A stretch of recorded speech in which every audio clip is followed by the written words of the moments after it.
வயலோ வயலோ வயலோ செழிக்க வாழ்வு தந்தானே, வயலோ வாழ்வு தந்தானே. அட பொன்னா விளையோ பூமிக்கு நல்ல விவரம் தந்தானே, உழவனின் உறவா வந்தானே.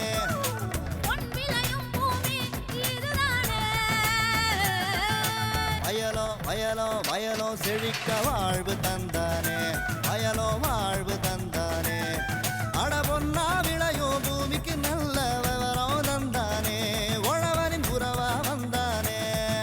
தந்தன தந்தன தன தந்தானே, மண்வள பொங்கிட துணை வந்தானே. தந்தன தந்தன தன தந்தானே, மண்வள பொங்கிட துணை வந்தானே. வேளாண் பெருமக்களுக்கு அன்பு வணக்கம். இன்றைய பொன் விளையும் பூமி நிகழ்ச்சியில் முதலில் வருவது வேளாண் செய்திகள், வேளாண் ஆலோசனை நேரம், வேளாண் சந்தை, வேளாண் வானிலை மற்றும் வேளாண் தொழில்நுட்பம். இன்றைய வேளாண் தொழில்நுட்ப பகுதியில் வேளாண் இடுபொருட்களில் தரக்கட்டுப்பாடு பணிகள் குறித்து விவரிக்கின்றார் விருதுநகர் மாவட்டம் வேளாண் இணை இயக்குனர் அலுவலகத்தின் தரக்கட்டுப்பாடு உதவி இயக்குனர் டி விவேகானந்தன் அவர்கள். இனி தொடர்வது வேளாண் செய்திகள். வணக்கம். வேளாண் செய்திகள். முதலில் வருவது மாத்தி யோசிச்சேங்க.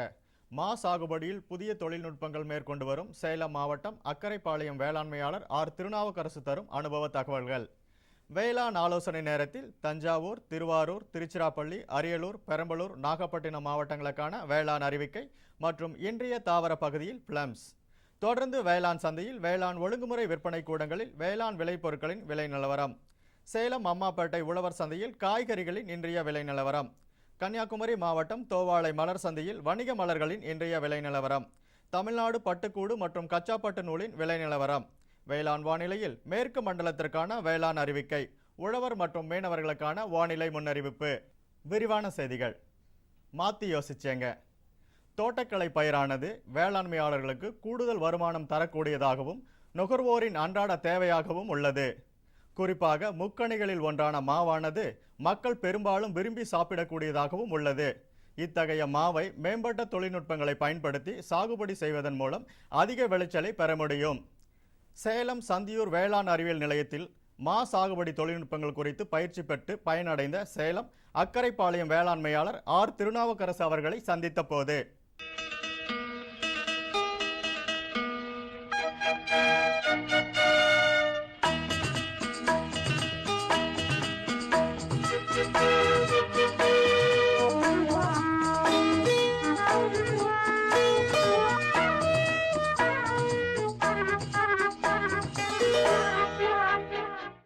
எனக்கு இந்த அக்கரைப்பாளையம் கிராமத்தில் 4 ஏக்கர் விவசாய நிலம் இருக்குது.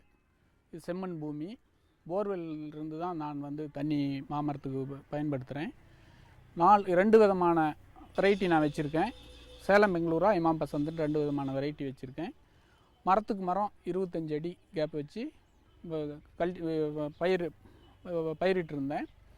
இப்போ 17 வருஷம் ஆகுது. இந்த மரங்கள்லாம் 17 வருஷம் வயசு ஆகுது. முக்கியமாக 4 விதமான முறையை மாமரத்தில் நல்ல ஈல்டு வரணுன்னாக்க 4 விதமான டெக்னிக்ஸை நம்ம யூஸ் பண்ணணும் முறையில். ஒன்று ப்ரூனிங், அதாவது கவாத்து பண்ணுறது. மாமரத்தை மெயினாக ரொம்ப தின் பண்ணி அடர்வு இல்லாமல் கவாத்து பண்ணி வச்சுருந்தா ஒன்று மாம்பழங்களோட குவாலிட்டி நல்லாயிருக்கும். ரெண்டாவது பூச்சியை பெருமளவில் கண்ட்ரோல் பண்ணலாம். மருந்து 4 முறை அடிக்கிறதுக்கு பதிலாக 2 முறை அடித்தா போதும். அதனால் இந்த மருந்து அடிக்கிறத குறைச்சதுக்காகவும் குவாலிட்டியும் சைஸும் நல்லா வர்றதுக்காக கவாத்துங்கிறது மாமரத்தில் ரொம்ப முக்கியம். ரெண்டாவது, புதுசாக பயிரிடுறவங்க நேராக ஒட்டு செடியை வாங்கி வைக்கிறத விட அந்த இடத்துல விதைகளை போட்டு 2-3 விதைகளை போட்டு அதுக்கு பிறகு அது 1 வருஷம் வளர்ந்த பிறகு அதே இடத்துல நல்லா வர்ற செடியில் குருத்தொட்டு முறையில் ஒட்டு கட்டுனா அந்த செடி நல்ல வறட்சியை தாங்கி வரும். நல்ல விதமாக வேர்கள்லாம் பூமியில் நல்லா பரவி பிற்காலத்தில் நிறையா அதில் மகசூல் வரத்துக்கான வாய்ப்பு இருக்குது. ரெண்டாவது, ரொம்ப பெரிய மரம் பெரிய அளவில் பெருசாகிடுச்சுனாக்க ஒரு மரம் விட்டு ஒரு மரம் வெட்ட வேண்டியிருக்கும், அல்லது நிறையா மரங்களை குறைக்க வேண்டியிருக்கும். அதுக்காக நான் என்னுடைய அனுபவத்தில் மரங்களை தண்டினுடைய பிரியிற இடத்துலேருந்து 3 அடி 2 அடி கேப் விட்டு எல்லா கிளைகளையுமே வெட்டி விட வேண்டியது. அதுக்கு பிறகு அதிலிருந்து தளைஞ்சி வர்ற அந்த துளிர்களை நல்ல ஆரோக்கியமாக இருக்கிற 2-3 துளிர்களை மட்டும் விட்டு மரத்தை மறுபடியும் நம்ம ஷேப், அதாவது அந்த இது மாதிரி கொடை மாதிரி ஷேப் பண்ணோம்னாக்க மறுபடியும் 3 ஆண்டு காலத்துக்கு பிறகு அந்த மரம் பழைய மாதிரியே காய்க்க ஆரம்பிச்சிடும். உங்களுக்கு இடைவெளி மரத்துக்கு மரம் அந்த 25 அடிங்கிற அந்த மரத்துக்கு மரம் கேப் வந்து அதே மாதிரி இருக்கும். அதை இந்த முறையை நம்ம பின்பற்றினா மரத்துங்களை குறைக்க வேண்டியதில்லை. வயல்களில் வந்து 60 மரம் இருந்தால் 60 மரத்தையே வச்சுக்கிட்டு வேறு மரங்களை வந்து வெட்டாமல் அதே மரத்தை அப்படியே காய்க்க வைக்கலாம். ரெண்டாவது, இந்த மரங்களுக்கு வந்து வருஷம் ஒருக்கா இந்த மாட்டு எரு ஆட்டு எரு இது மாதிரி எருங்களை மட்டும் போட்டால் போதும். எந்த விதமான ஃபெர்டிலைசர்ஸ் கெமிக்கல் ஃபெர்டிலைசர்ஸ் எதுவும் போட வேண்டியதில்லை.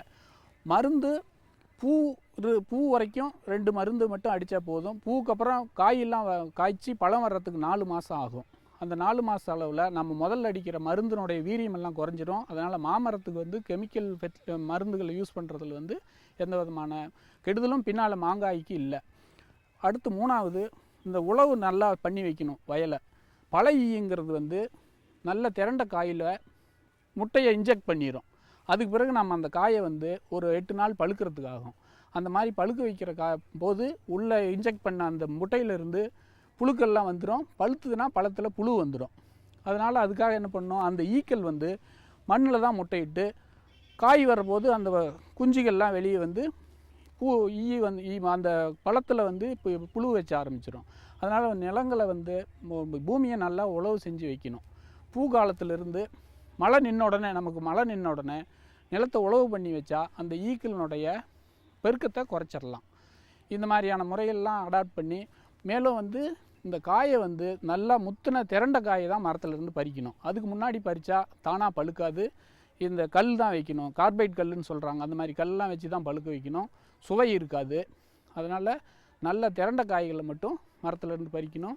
பொதுவாக மாமரம் வந்து நீர் குறைவான தேவைப்படுற குறைவாக வேண்டிய பயிர்னு எல்லாரும் சொல்கிறாங்க. அது உண்மை தான். அதே மாதிரி மாமரத்துக்கு வந்து பூக்க ஆரம்பித்ததுலேருந்து நம்ம காய இருக்கிற வரைக்கும் தண்ணீர் விட்டால் போதும். அதுக்கு இடையில வந்து மழை நீரே போதும், தண்ணீரே விட வேண்டியதில்லை. அது மாதிரி தண்ணீர் நிறையா விட்டால் வெஜிடேஷன் சொல்கிறது, அதாவது மரம் வந்து அதிகமாக வளர்ந்து போயிடுமோ ஒழிய காய் வர்றதுக்கு அதிகமாக வராது.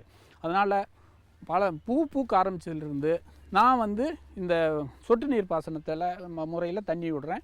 பூக்க ஆரம்பித்ததுலேருந்து காய இருக்கிற வரைக்கும் சொட்டு நீரில் தினமும் ஒரு 2 மணி நேரம் 3 மணி நேரம் தண்ணியோட அளவு பொறுத்து நான் தண்ணி விட்டுக்கிட்டு இருக்கேன். காய் முடிஞ்ச உடனே சொட்டு நீர் தண்ணியை நிறுத்திடுவேன். மழை ஈரத்துலேயே மரம் வந்து வளர்ந்துடும். அதனால் அதிகப்படியாக தண்ணியே வந்து மாமரத்துக்கு விட வேண்டியதில்லை. ரெண்டாவது, இந்த நோய்ங்கிறது வந்து முக்கியமான ஒன்று.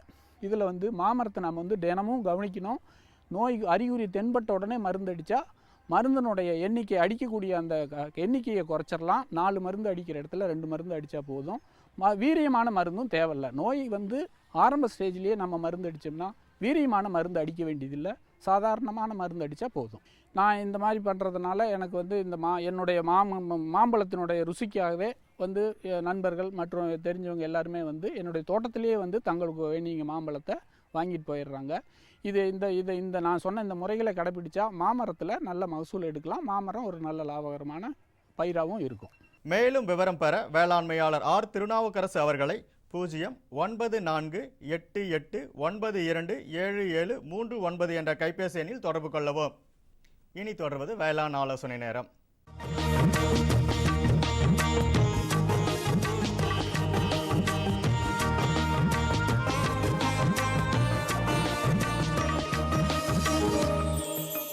இன்றைய வேளாண் ஆலோசனை நேரத்தில் தஞ்சாவூர், திருவாரூர், திருச்சிராப்பள்ளி, அரியலூர், பெரம்பலூர், நாகப்பட்டினம் மாவட்டங்களுக்கான வேளாண் அறிவிக்கை. தஞ்சாவூர், திருவாரூர், திருச்சி மற்றும் நாகப்பட்டினம் மாவட்ட வேளாண்மையாளர்களுக்கான வேளாண் அறிவுரை. முக்கிய பயிர்கள் நெல், கரும்பு, பருத்தி, உளுந்து, எள். ஆடுதுறை 36, 43, 45 மற்றும் 47 விதைகளை விதைப்பு செய்வதற்கு முன்பு 1 கிலோ விதைக்கு 2 கிராம் கார்பன் டசிம் அல்லது 10 கிராம் சூடோமோனஸ் என்ற அளவில் கலந்து விதை நேர்த்தி செய்து விதைக்க வேண்டும். இதனால் விதைகள் மூலம் பரவக்கூடிய நோய்களை கட்டுப்படுத்தலாம். குறுவை பருவத்திற்கு நாற்றங்கால் தயார் செய்யும் போது 1 ஹெக்டேருக்கு 20 சென்ட் நாற்றங்காலில் 1 டன் தொழு உரம் அல்லது கம்போஸ்ட் இட வேண்டும். கடைசி உழவின் போது நாற்றங்காலுக்கு 40 கிலோ DAP உரம் அடி உரமாக இட வேண்டும். களிமண் நிலத்திற்கு 1 சென்ட் நாற்றங்காலுக்கு 4 கிலோ ஜிப்சம் மற்றும் 1 கிலோ DAP என்ற அளவில் விதை விதைத்த 10ஆம் நாள் இட வேண்டும். இது வேர் அறுபடாமல் நாற்றங்காலை பறிக்க உதவும். இரவை உளுந்து பயிருக்கு இலைவழி தெளிப்பாக ஏக்கருக்கு 2 கிலோ பயறு அதிசயம் அல்லது 2% DAP கரைசலை பூக்கும் தருணத்திலும் 15 நாட்கள் இடைவெளியிலும் தெளிக்க வேண்டும். தொடரும் வேளாண் ஆலோசனை நேரத்தில் இன்றைய தாவரம் பகுதியில் பிளம்ஸ். குளிர் பிரதேசங்களில் வளரக்கூடியதும் மக்கள் விரும்பி உண்ணக்கூடியதுமான பிளம்ஸ் சாகுபடி குறிப்புகளை பற்றி காண்போம். பயிரிட ஏற்ற பருவம் மற்றும் ரகங்கள். பருவம் ஜூன் ஜூலை மாதங்கள் ஆகும். ரகம் குறுகிய கால ரகம் ரூபியோ. இடைக்கால ரகங்கள் ஹேல், கேவியோட்டா மற்றும் அபண்டன்ஸ். நீண்ட கால ரகங்கள் அதாவது ஜூலை முதல் ஆகஸ்ட் மாதம் கெல்சி, சார் மற்றும் சாட்சுமா. பொதுவாக ஹேல் ரகத்தினை அயல் ரகத்துடன் பயிர் செய்வதன் மூலம் நல்ல மகரந்த சேர்க்கை ஏற்பட்டு அதிக மகசூல் கிடைக்கும். பயிரிட உகந்த மண். நல்ல வடிகால் வசதியுடைய செம்மண் கலந்த களிமண் மிகவும் ஏற்றது. விளைச்சல் சராசரியாக மரம் ஒன்றிற்கு வருடத்திற்கு 25 முதல் 30 கிலோ பழங்களை அறுவடை செய்யலாம். மேலும் விவரங்கள் பெற agritech.tnau.ac.in என்ற இணையதளத்தில் பார்த்து பயன்பெறலாம். விளம்பர இடைவேளைக்கு பின் வேளாண் செய்திகள் தொடரும்.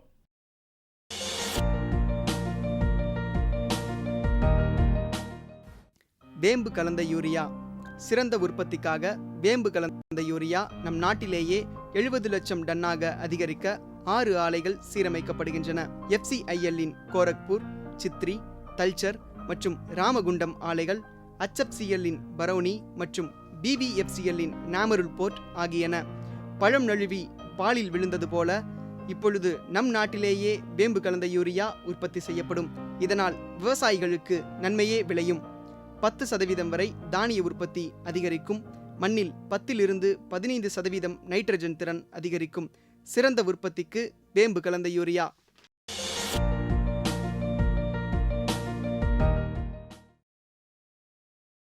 இனி வருவது வேளாண் சந்தை.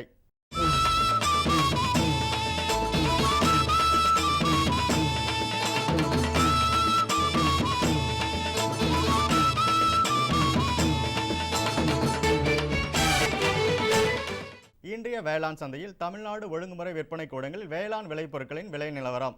கம்பு இதர ரகம் தேனியில் குறைந்தபட்ச விலையாக 1800 ரூபாய்க்கும் அதிகபட்ச விலையாக 1860 ரூபாய்க்கும், சோளம் இதர ரகம் அருப்புக்கோட்டையில் குறைந்தபட்ச விலையாக 2800 ரூபாய்க்கும் அதிகபட்ச விலையாக 2900 ரூபாய்க்கும், நெல் ஏ பொன்னி தேவக்கோட்டையில் குறைந்தபட்ச விலையாக 1700 ரூபாய்க்கும் அதிகபட்ச விலையாக 1900 ரூபாய்க்கும், மானாமதுரையில் குறைந்தபட்ச விலையாக 1500 ரூபாய்க்கும் அதிகபட்ச விலையாக 1700 ரூபாய்க்கும், நெல் ஏடிடி 43 மதுரையில் குறைந்தபட்ச விலையாக 1600 ரூபாய்க்கும் அதிகபட்ச விலையாக 1700 ரூபாய்க்கும், திருமங்கலத்தில் குறைந்தபட்ச விலையாக 1500 ரூபாய்க்கும் அதிகபட்ச விலையாக 1700 ரூபாய்க்கும், உளுந்து இதர ரகம் குடவாசலில் குறைந்தபட்ச விலையாக 12000 ரூபாய்க்கும் அதிகபட்ச விலையாக 14000 ரூபாய்க்கும், உளுந்தூர்பேட்டையில் குறைந்தபட்ச விலையாக 10930 ரூபாய்க்கும் அதிகபட்ச விலையாக 11190 ரூபாய்க்கும், பச்சை பயிறு மன்னார்குடியில் குறைந்தபட்ச விலையாக 6000 ரூபாய்க்கும் அதிகபட்ச விலையாக 7000 ரூபாய்க்கும், செஞ்சியில் குறைந்தபட்சம் மற்றும் அதிகபட்ச விலையாக 4300 ரூபாய்க்கும், காய்ந்த மிளகாய் இதர ரகம் கொளத்தூரில் குறைந்தபட்ச விலையாக 13000 ரூபாய்க்கும் அதிகபட்ச விலையாக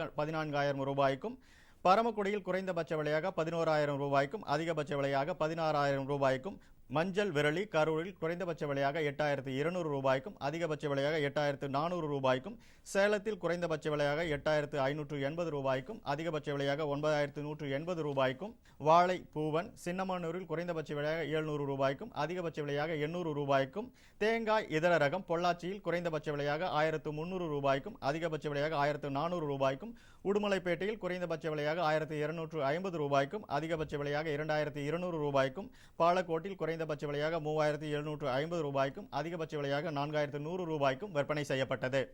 சேலம் அம்மாப்பேட்டை உழவர் சந்தையில் காய்கறிகளின் இன்றைய விலை நிலவரம்.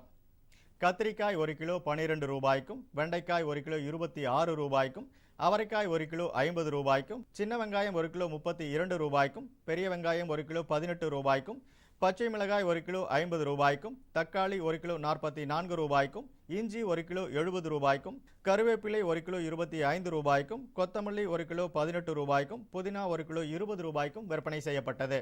கன்னியாகுமரி மாவட்டம் தோவாளை மலர் சந்தையில் வணிக மலர்களின் இன்றைய விலை நிலவரம். கத்திரி ரோஸ் 20 பூக்கள் கொண்ட பாக்கெட்டின் விலை 20 ரூபாய்க்கும், மல்லிகை 1 கிலோ 200 ரூபாய்க்கும், கனகாம்பரம் 1 கிலோ 300 ரூபாய்க்கும், செண்டுமல்லி 1 கிலோ 50 ரூபாய்க்கும், வாடாமல்லி 1 கிலோ 30 ரூபாய்க்கும், பட்டன் ரோஸ் 1 கிலோ 80 ரூபாய்க்கும், துளசி 1 கிலோ 20 ரூபாய்க்கும், சம்பங்கி 1 கிலோ 40 ரூபாய்க்கும், அரளி 1 கிலோ 100 ரூபாய்க்கும், கோழிக்கொண்டை 1 கிலோ 30 ரூபாய்க்கும் விற்பனை செய்யப்பட்டது.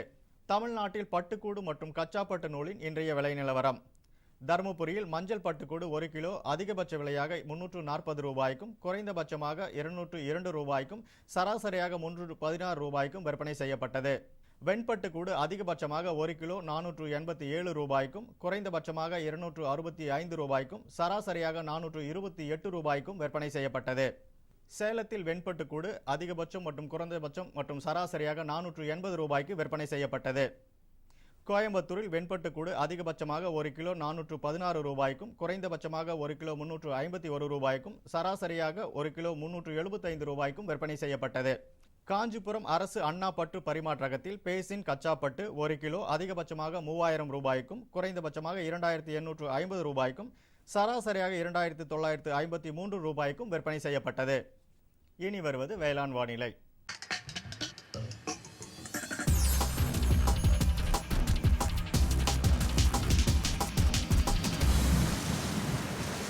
இன்றைய வேளாண் வானிலையில் மேற்கு மண்டல மாவட்டங்களான கோவை, ஈரோடு, திருப்பூர் ஆகிய மாவட்டங்களில் காற்றின் வெப்பநிலை அதிகபட்சமாக 34.8 டிகிரி செல்சியஸாகவும், குறைந்தபட்சமாக 25.1 டிகிரி செல்சியஸாகவும், காற்றின் ஒப்பு ஈரப்பதம் 64%ஆகவும், காற்றின் வேகம் மணிக்கு 8.3 கிலோமீட்டராகவும், மண்ணின் ஈரப்பதம் 15 சென்டிமீட்டர் ஆழத்தில் 20.5%ஆகவும், மண்ணின் வெப்பநிலை 15 சென்டிமீட்டர் ஆழத்தில் 33.4 டிகிரி செல்சியஸாகவும், மழை அளவு 1.2 மில்லிமீட்டராகவும், சூரிய கதிர்வீச்சு 543.5 கலோரி பெர் சென்டிமீட்டர் ஸ்கொயராகவும், வளிமண்டல அழுத்தம் 970.8 ஹெக்டா பாஸ்கல் அளவாகவும், இலையின் ஈரப்பதம் மணிக்கு 0.1ஆகவும் இருந்தது. வானிலை முன்னறிவிப்பு. உழவர்களுக்கான வானிலை முன்னறிவிப்பு. தமிழ்நாடு மற்றும் புதுச்சேரியில் ஓரிரு இடங்களில் லேசான மழை பெய்யக்கூடும். மீனவர்களுக்கான வானிலை முன்னறிவிப்பு.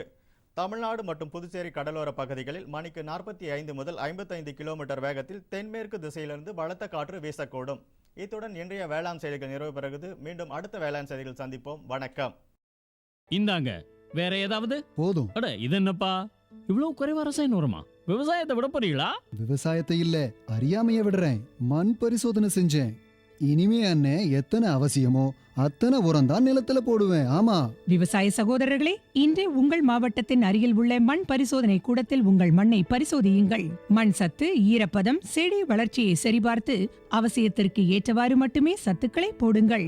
மேலும் சல்பர், ஜிங்க் மற்றும் போரான் போன்ற நுண்சத்துக்களையும் சரிபார்க்க மறவாதீர்கள். ரசாயன உரம் மற்றும் ஆர்கானிக் உரத்தை சரியான முறையில் பயன்படுத்தி நில வளத்தை பராமரியுங்கள். உற்பத்தியை பெருக்குங்கள், செலவை குறையுங்கள், அந்நிய செலாவணியை சேமிக்க உதவிடுங்கள்.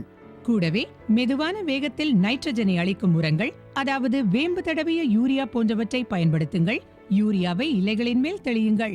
ஆஹா, நீ நெசமாவே புத்திசாலி ஆயிட்டப்பா.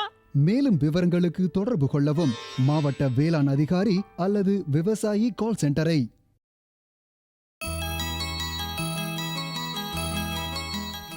வேளாண்மையாளர்கள் வேளாண் இடுபொருட்களான விதை, உரம் மற்றும் பிறவற்றை தரமானதாக பயன்படுத்துவதன் மூலம் வேளாண் விளைபொருட்களின் உற்பத்தி செலவினத்தை கட்டுப்படுத்தலாம்.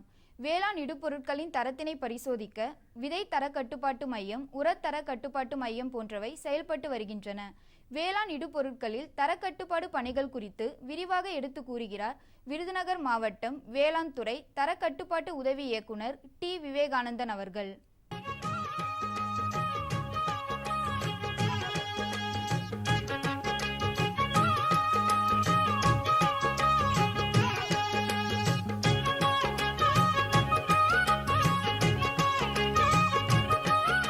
தரக்கட்டுப்பாடு பணின்றது என்னென்னா, நம்முடைய வேளாண்மை துறையில் விவசாய பெருமக்களுக்கு அந்தந்த பருவ காலங்களுக்கு ஏற்ப அவர்கள் போடக்கூடிய வேளாண் இடுபொருட்கள்னு சொன்னால், நம்ம பொதுவாக நம்முடைய நீர், அதனுடைய உரங்கள், பூச்சி மருந்து, இது போன்ற உரங்களை தான், விதைகள், இது எல்லாத்தையும் நம்ம இடுபொருட்கள்னு சொல்லுவோம். இந்த வேளாண் இடுபொருட்களில் நல்ல தரமான ஒரு விதைகளை வாங்கணும். அதே மாதிரி நல்ல தரமான உரத்தை வாங்கணும். நல்ல தரமான பூச்சி மருந்துகளை வாங்கணும். இதையெல்லாம் எந்த பருவத்தில் நம்ம அதை பயன்படுத்தணும், அதில் தரத்தை நம்ம எப்படியெல்லாம் பார்த்து அதை நம்ம விவசாய பெருமக்கள் பயன்படுத்தணும் அப்படிங்கிறத பற்றி தான் நாங்கள் இந்த தரக்கட்டுப்பாடு பணியில் முக்கியமாக ஒரு கூர்ந்து கண்காணித்து அதனுடைய பணிகளை வந்து நாங்கள் செஞ்சிகிட்ருக்கோம்.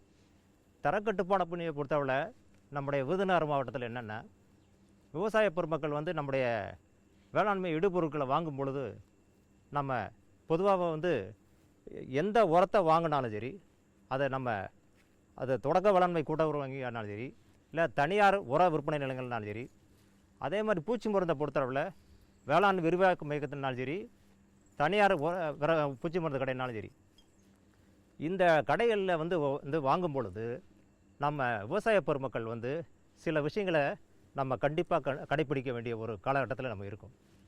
பொதுவாக விருதுநகர் மாவட்டத்தில் வந்து சராசரியாக ஆண்டுக்கு வந்து 1,00,000 ஹெக்டரில் வந்து நம்ம பயிர் சாகுபடி பண்ணிக்கிட்டு இருக்காங்க. இந்த 1,00,000 ஹெக்டருக்கு வந்து வேண்டிய உரத்தை பற்றி எடுத்துக்கிட்டோம்னா கிட்டத்தட்ட ஒரு 12,000 மெட்ரிக் டன் யூரியாவை வந்து நம்ம மாவட்டத்தில் வந்து விற்பனை ஆகிட்டு இருக்கு. அதே மாதிரி வந்து டிஏபியை வந்து ஒரு 15,000 மெட்ரிக் டன் வந்து நம்ம விவசாயிகள் பயன்படுத்துகிறாங்க. அதே மாதிரி பொட்டாஸ் உரத்தை வந்து கிட்டத்தட்ட ஒரு 8,000 மெட்ரிக் டன் வரைக்கும் பயன்படுத்துகிறாங்க.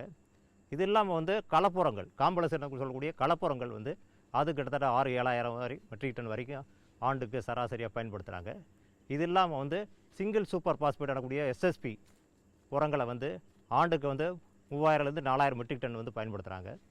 இது இல்லாமல் வந்து அம்மோனியம் சல்பேட்டு, அம்மோனியம் குளோரைட் போன்ற உரங்களும் நம்முடைய மாவட்டத்தில் வந்து விவசாய பெருமக்கள் பொதுவாக வந்து பயன்படுத்திக்கிட்டு இருக்காங்க. இந்த உரங்களை பயன்படுத்தும் பொழுது விவசாய பெருமக்கள் முக்கியமாக கவனிக்க வேண்டியது என்னென்ன, நம்முடைய மண்ணினுடைய தன்மை என்னங்கிறத முதல்ல நாம் தெரிஞ்சுக்கணும். அதனால தான் வந்து எங்கள் துறையின் மூலமாக நாங்கள் என்ன சொல்கிறோம், எந்த ஒரு பயிர் சாகுபடிக்கு முன்னாடியும் தன்னுடைய நிலத்திலிருந்து மண் மாதிரியை எடுத்து அதை வந்து நம்ம மண் பரிசோதனை நிலையத்தில் வந்து கொடுத்து அதனுடைய தரத்தை என்னங்கிறத நம்ம தெரிஞ்சுக்கிட்டு அந்த நம்முடைய மண்ணில் வந்து என்ன சத்து உண்மையிலே அதிகமாக இருக்குது, என்ன சத்து குறைவாக இருக்குது அப்படிங்கிற நம்ம தெரிஞ்சுக்கிட்டு எந்த சத்து வந்து நம்மளுக்கு அதிகமான அளவுக்கு இருக்கோ அந்த உரத்தை தவிர்த்துட்டு எந்த சத்து குறைவாக இருக்கோ அந்த உரத்தை வந்து நம்ம பயன்படுத்தினோம்னா நம்முடைய நிலத்தில் வந்து வேண்டிய சத்துக்கள் அந்த பயிருக்கு நாம் நினைக்கிற அளவுக்கு வந்து அந்த பயிருக்கு கிடைக்கும். அதனால தான் வந்து நம்ம வேளாண்மை துறை மூலமாக சென்ற ஆண்டு வந்து உலக மண்வள ஆண்டாக வந்து அறிவித்ததனை தொடர்ந்து கிட்டத்தட்ட ஒரு 15,000 மண் மாதிரிகளை வந்து இந்த ஆண்டு நாங்கள் எடுத்திருக்கோம். எடுத்து அதனுடைய தரம் என்னங்கிறத வந்து நாங்கள் வந்து பார்த்துக்கிட்டு அதுக்கு என்ன சத்துக்கள் அடிப்படையில் வந்து எவ்வளோ உரம் போடணும் வைக்கணுங்கிறத நாங்கள் மண்வள அட்டையை கொடுத்து விவசாய பெருமக்களுக்கு கொடுத்துட்ருக்கோம். அதனால் விவசாய பெருமக்கள் இந்த மண்வள அட்டையில் வந்து சொல்லப்பட்ட உரப்பரிந்துரை அடிப்படையில் வந்து நீங்கள் நம்முடைய பயிர் சாகுபடிக்கு வேண்டிய உரங்களை போட்டிங்கன்னா நிச்சயமாக வந்து நம்ம தேவைக்கு அதிகமாக போடணும்னு அவசியமே கிடையாது. நம்ம தேவை வந்து நம்முடைய நிலத்தில் என்ன சத்து வந்து நம்மளுக்கு குறைவாக இருக்கோ அதுக்கு போட்டால் போதும். அதனால் விவசாய பெருமக்கள் வந்து மழை காலங்களில் வந்து யூரியாவை அதிகமான அளவுக்கு போடுறத நீங்கள் வந்து கொஞ்சமாக குறைச்சிக்கிறது நல்லது. அதே மாதிரி வந்து பார்த்திங்கன்னா நான் சொன்ன மாதிரி இந்த மாதிரி உரங்கள் வந்து நான் 12,000 metric ton urea, 15,000 ton DAP இது மாதிரியெல்லாம் வந்து வேணும்னா நாங்கள் என்ன பண்ணுவோம், எங்களுடைய மாவட்டத்தில் உள்ள தொடக்க வேளாண்மை கூட்டுறவு கிட்டத்தட்ட 182 தொடக்க வேளாண்மை கூட்டுறவு இருக்காங்க. அதே மாதிரி பார்த்திங்கன்னா 120 தனியார் உரக்கடைகள் இருக்காங்க. இவங்களுக்கெல்லாம் வந்து பார்த்திங்கன்னா நாங்கள் வந்து உரம் உரிமை வந்து நமக்கு கண்டிப்பாக எடுக்கணும். உரம் உரிமை எடுத்தால் தான் வந்து அவங்க உரத்தையே விற்க முடியும். அதனால் அந்த உரத்து உரிமத்தை வந்து அது ஒட்டுமொத்த நம்ம விருதுநகர் மாவட்டத்தை பொறுத்தளவு கிட்டத்தட்ட 25 ஒட்டுமொத்த உர விற்பனையாளர் இருக்காங்க. கிட்டத்தட்ட 280 சில்லறை விற்பனையாளர் இருக்காங்க. அதே மாதிரி வந்து பார்த்திங்கன்னா பூச்சி மருந்து விற்பனையாளர்கள் கிட்டத்தட்ட 145 பேர் வந்து இருக்காங்க. இவங்கெல்லாம் சேர்ந்து தான் நம்ம மாவட்டத்துக்கு வேண்டிய வேளாண் இடுபொருட்களை வந்து உற்பத்தியாளர் வந்து வாங்கி நம்ம விவசாய பெருமக்கள் விற்கிறாங்க. அப்போ விற்கும் பொழுது வந்து இதில் தரக்கட்டுப்பாடு பணியுடைய முக்கியமான ஒரு பணி என்ன அப்படிங்கிறத இந்த நேரத்தில் நான் சொல்லிக்கொள்ள விரும்புகிறேன். அதில் என்னென்னா ஒவ்வொரு வட்டாரத்துலேயும் வந்து உர ஆய்வாளர்கள் இருக்காங்க. வேளாண்மை அலுவலர்கள் வந்து வட்டார உர ஆய்வாளர்கள்னு சொல்லி சொல்கிறான். அவங்க என்ன பண்ணுவாங்க, அந்த வட்டாரத்தில் கூடிய உர விற்பனை நிலையங்களையும் பூச்சி மருந்து விற்பனை நிலையம் வாரத்துக்கு ஒரு தடவையோ இல்லை 15 நாளுக்கு ஒரு தடவையோ வந்து ஆய்வு பண்ணி அவர்கள் வந்து வாங்கி இருப்பு வைத்து விவசாயிகள் கொடுக்கக்கூடிய உரங்களையும் பூச்சி மருந்துகள்லையும் மாதிரி எடுப்பாங்க. மாதிரி எடுத்து அதனுடைய தரம் என்னங்கிறத வந்து தெரிஞ்சுக்கிறதுக்காண்டி நம்ம பரிசோதனை நிலையத்துக்கு அனுப்புவாங்க. உர பரிசோதனை நிலையம், உரம்னா உர பரிசோதனை நிலையம், பூச்சி மருந்துனா பூச்சி மருந்து ஆய்வகத்துக்கு அனுப்பி அதனுடைய தரம் என்னங்கிறத வந்து நம்ம தெரிஞ்சுக்கிட்டு அதுக்கேற்ற மாதிரி வந்து அது நல்லா இருந்துச்சுன்னா வந்து மேற்கொண்டு வந்து அதை விற்பனை செய்யலாம்னு சொல்லி அனுமதி கொடுப்பாங்க. அதில் வந்து ஒரு தரை குறைவான ஒரு உரம் இல்லை தர குறைவான ஒரு பூச்சி மருந்தை வந்து அது அந்த இடத்துல இருக்குன்னு சொல்லி ஆய்வக அறிக்கையின் மூலமாக தெரிஞ்சுன்னா உடனடியாக வந்து அது உற்பத்தி செய்த உற்பத்தியாளர், விநியோகம் செய்த விநியோகஸ்தர், அந்த கடைக்காரர், விற்பனை செய்த விற்பனையாளர் ஆகியோங்க வந்து உரிய விளக்கம் கேட்டு அவர்கள் மீது வந்து நீதிமன்ற நடவடிக்கை வந்து எடுக்குவான். இது இல்லாமல் வந்து துறை ரீதியான நடவடிக்கையும் எடுப்பாங்க. அதில் குறிப்பாக வந்து பார்த்திங்கன்னா பூச்சி மருந்தை பொறுத்தளவில் எல்லா விவசாய பெருமக்களும் பூச்சி மருந்து வாங்கும் பொழுது கண்டிப்பாக அதுக்குரிய விற்பனை ரசீதை வாங்கணும். உரம்னாலும் சரித்தான், உரம் ரசீது வாங்கணும். கடைக்காரங்க வந்து விவசாயிகள் வாங்க மறுக்கிறாங்களோ இல்லையோ, நீங்கள் கண்டிப்பாக வந்து உரத்தினுடைய முழு விவரம் கூடணும். அதில் உடைய விலை வந்து உரத்தை பொறுத்தவரை எக்காரணத்தை கொண்டு அந்த அதிகபட்ச விலைக்கு மேலே வந்து நீங்கள் விற்பனை செய்யவே கூடாது.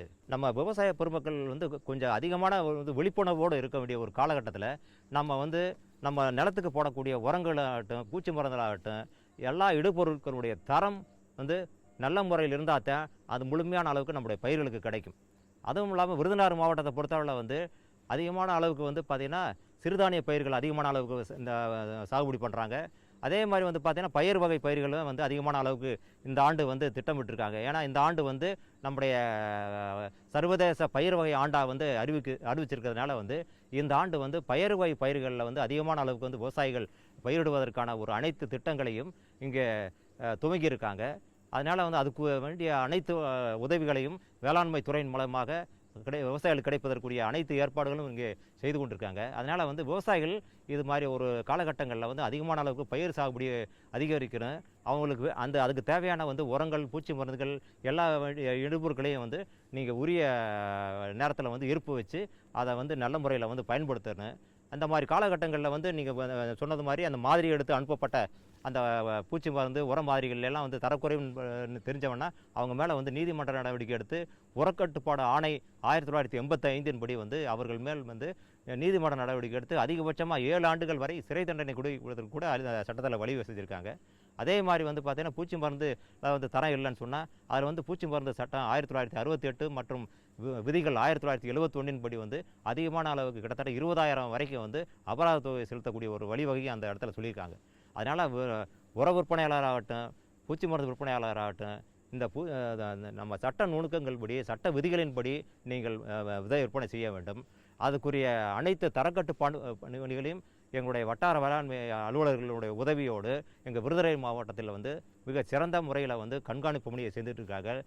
மேலும் விவரம் பெற தரக்கட்டுப்பாடு உதவி இயக்குனர் டி. விவேகானந்தன் அவர்களை 09443990964 என்ற கைபேசி எண்ணில் தொடர்பு கொள்ளலாம். சரிங்க சரிங்க. இவ்ளோ நேரம் சிரிச்சு யார்கிட்ட பேசிட்டு இருந்தீங்க? விவசாயிகள் கால் சென்டர் நிபுணர்கிட்ட பயிர்கள் பத்தின யோசனை கேட்டுட்டு இருந்தேன். காலையில சரி, மதியானம் கூடவா? விவசாயிகள் கால் சென்டர் காலையில 6 மணில இருந்து ராத்திரி 10 மணி வரை திறந்திருக்கும். ஞாயிற்றுக்கிழமை கூடவா? ஆமா, வருஷத்துல 365 நாளும் திறந்திருக்கும். விவசாயம் சம்பந்தப்பட்ட பிரச்சனைகளுக்கு தங்கள் மொழியில் உடனே தீர்வு பெற இந்தியாவில் எங்கிருந்தும் எந்த போன் மூலமும் தேசிய ஹெல்ப்லைன் நம்பர் 1800-180-1551 தொடர்பு கொள்ளவும். 6/6/2016 திங்கட்கிழமை அன்று பொன் விளையும் பூமி நிகழ்ச்சியில்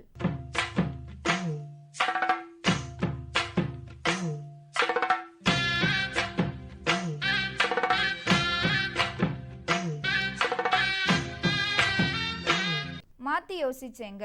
வெங்காய விதை உற்பத்தி தொழில்நுட்பங்கள் குறித்து சேலம் மாவட்டம் புத்தூர் அக்ரகாரம் கிராம வேளாண்மையாளர் ஆர். ராஜா அவர்கள் தரும் செய்தி.